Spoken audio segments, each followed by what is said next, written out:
السلام علیکم ورحمۃ اللہ وبرکاتہ۔ اور جی پیارے مسلمان بھائیوں، بہنوں، بیٹوں، عزیزوں، دوستوں، میں غلام مصطفیٰ اپنے چینل پیام اسلام سے آپ سے مخاطب،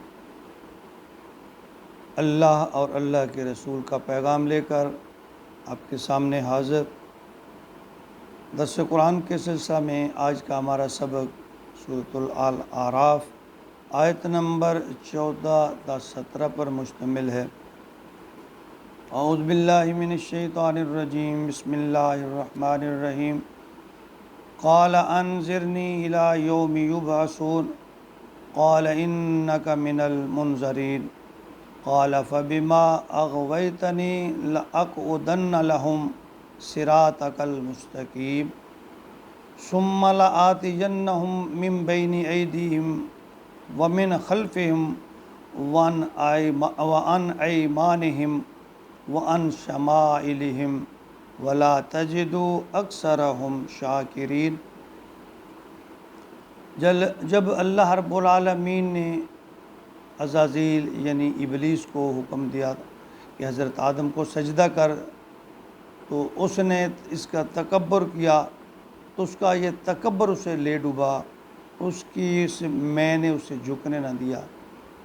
کہنے لگا اسجد لمن خلقت طینا، کیا میں اسے سجدہ کروں جسے تو نے مٹی سے بنایا؟ خلقتہ من صلصال من حمأ مسنون، تو نے اسے کالی سڑی ہوئی گنگناتی مٹی سے بنایا، اور پھر اپنی نافرمانی اور تکبر کے سبب راندہ درگاہ الہی ہو گیا۔ تو یہاں فرمایا، اللہ تعالیٰ نے فرمایا قال انظرنی، وہ بولا مجھے مہلت دے، یعنی جب اللہ نے فرمایا نکل جا یہاں سے، چلا جا، دفع ہو جا، اب دیکھیں شیطان پھر اتنی یعنی بات ہونے کے باوجود اسے پھر اللہ سے امید ہے۔ کیا کہتا ہے؟ قال انظرنی الی یوم یبعثون، وہ بولا انظرنی، مجھے مہلت دے، الی یوم یبعثون، قیامت کے دن تک، اٹھائے جانے کے دن تک۔ قال انک من المنظرین، اللہ فرماتے ہیں کہ جا، تجھے مہلت دے دی میں نے۔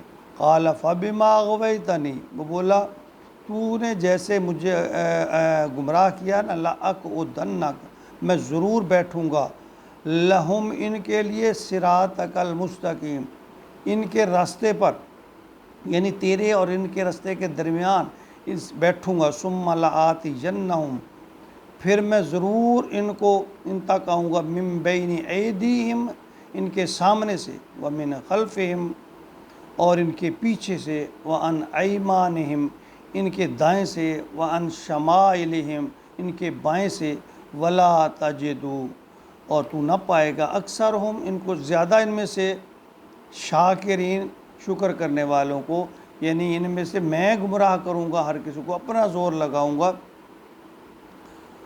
یعنی دیکھیں اس میں کہ باوجود نافرمانی اور تکبر کے، اسے یہ پتہ ہے کہ ہر چیز کا مالک اللہ ہے، اللہ ہی سے مہلت مانگ رہا ہے، اور اللہ نے فرمایا جا، یہ بھی تیرا شوق میں پورا کر دیتا ہوں، کر لے، تو اپنا زور لگا رہے۔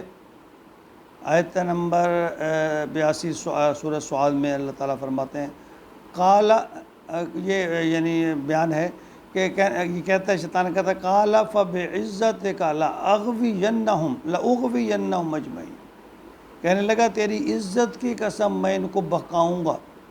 اب دیکھیں یہ ہمیں بھانپ لینا چاہیے کہ شیطان ہمارا ازلی دشمن ہے، وہ ایڑی چوٹی کا زور لگا کر انسانوں کو گمراہ کرنے کی کوشش کرتا ہے، ہر مکر و فریب استعمال کرے گا۔ اگر تو اس کے مکر و فریب میں انسان آ گیا تو سمجھ لیں پھر وہ اس کے ساتھ جہنم میں جائے گا،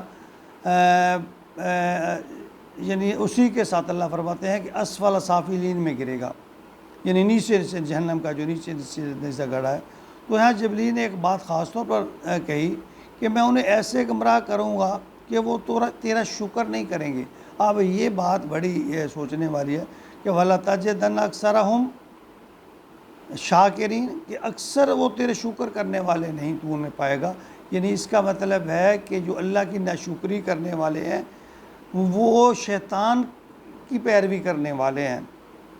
تو آج ہمیں دیکھیں کہ کتنی نعمتیں اللہ تعالیٰ نے ہمیں دے رکھی ہیں، ہمارا پورے کا پورا وجود اور اس کا ایک ایک انگ، ایک ایک اعضاء، دیکھنا، کھانا، چلنا پھرنا، آب و ہوا، خوراک، ہر کتنی اللہ نے نعمتیں دے رکھی ہیں۔ اگر کہیں تھوڑی سی اللہ کی طرف سے آزمائش آ جائے یا کسی چیز کی کمی آ جائے تو ہم فوراً ہی اللہ کی ناشکری پہ آ جاتے ہیں۔ اور یہاں یہ بات بتائی گئی ہے کہ ناشکری کرنے والا شیطان ہے، شیطان کا بھائی ہے، شیطان کا پیروکار ہے۔ تو ہم تو اللہ کی ایک نعمت کے 1000ویں حصے کا بھی شکر ادا نہیں کر سکتے۔ چہ جائے کہ ہم اللہ کے جو ہے شکایتیں کرتے پھریں، غیبتیں کرتے پھریں، یہ نہیں ملا، وہ نہیں ملا، ایسے نہیں ہوا، ویسے نہیں۔ اپنے اندر جھانکیں، اپنے کرتوتوں کے پر نظر ڈالیں، اپنے اعمال کو دیکھیں کہ میں کیا ہوں، میں کیا کر رہا ہوں، اور اللہ نے اس کے باوجود مجھے اتنی نعمتوں سے نوازا ہے۔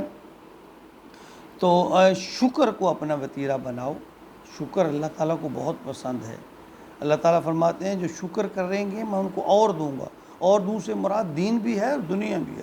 دین اور دنیا دونوں معاملوں میں ہمیشہ اللہ کا شکر ادا کرتے رہنا چاہیے۔ ناشکری شیطانی عمل ہے۔ اللہ تعالیٰ ہمیں اپنے احسانات کا شکر ادا کرنے کی توفیق عطا فرمائے۔ فَبِأَيِّ آلَاءِ رَبِّكُمَا تُكَذِّبَانِ۔ کون کون سے اللہ کی نعمتوں کا ہم شکر ہم نہیں کر سکتے، لیکن انسان ہر وقت انسان کے زبان پر، انسان کے دل میں، انسان کے گفتار و کردار میں اللہ کا شکر ظاہر ہونا چاہیے، زبان پر شکر جاری ہونا چاہیے۔